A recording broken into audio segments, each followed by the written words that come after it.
Nagawa nga po mga idol na tambakan ng Golden State Warriors ang Los Angeles Lakers sa kanilang last preseason game para makumpleto ang perfect record na 6-0.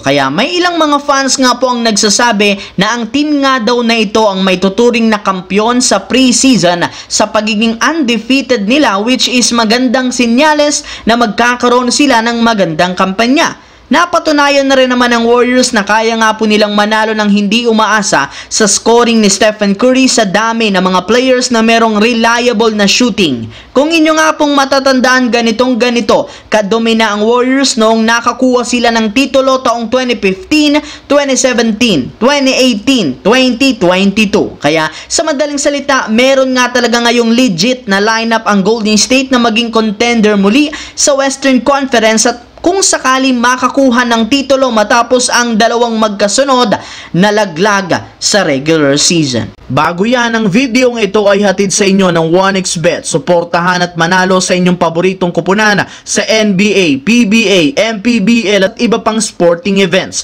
Maaaring makakuha up to 12,000 cash bonus sa inyong first deposit gamit ang aking promo code. Pag tama prediction mo, panalo ka. Simple lang, pindutin lamang ang link sa comment section at mag-register gamit ang inyong GCash account para makapag-cash in at cash out. Isang paalala, tumaya ng responsable. Samantala, maliban nga po kay Bronny James, nagpakitang gilas rin naman ngayon si Quincy Olivari na nakapagtala ng 22 points, 7 rebounds at pagkatapos nga po ng kanilang laban, naging emotional nga po ito sa kanyang interview matapos niyang makasama at makausap ang kanyang matagal nang iniidolo na si Stephen Curry. Hindi pa nga po napigil na ito ang kanyang syempre na maiyak sa media. Bukod dyan, inamin rin naman ito na hindi niya alam kung ano ang sunod na mangyayari sa kanyang karir since tapos na ang kanyang training camp contract sa Lakers, basta't ang alam nga po niya ngayon, gusto niyang maglaro sa NBA. Para nga po sa kaalaman ng lahat, since meron ng 15-man lineup ang Lakers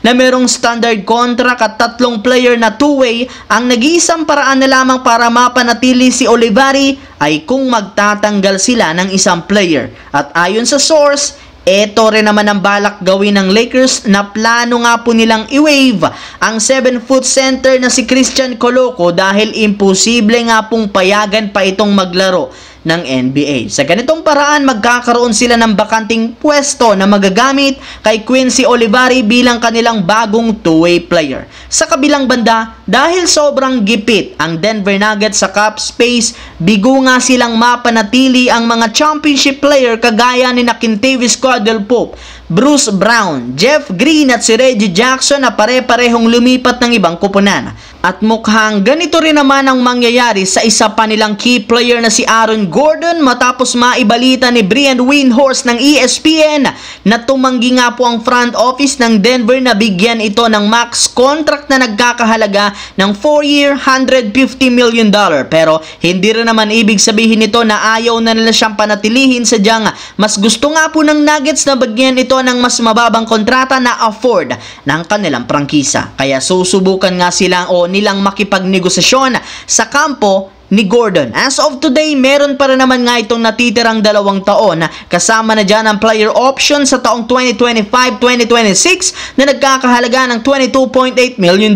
Kaya meron pa silang sapat na oras para makumbinsi ang player na ito na babaan ang hinihingi nitong kontrata.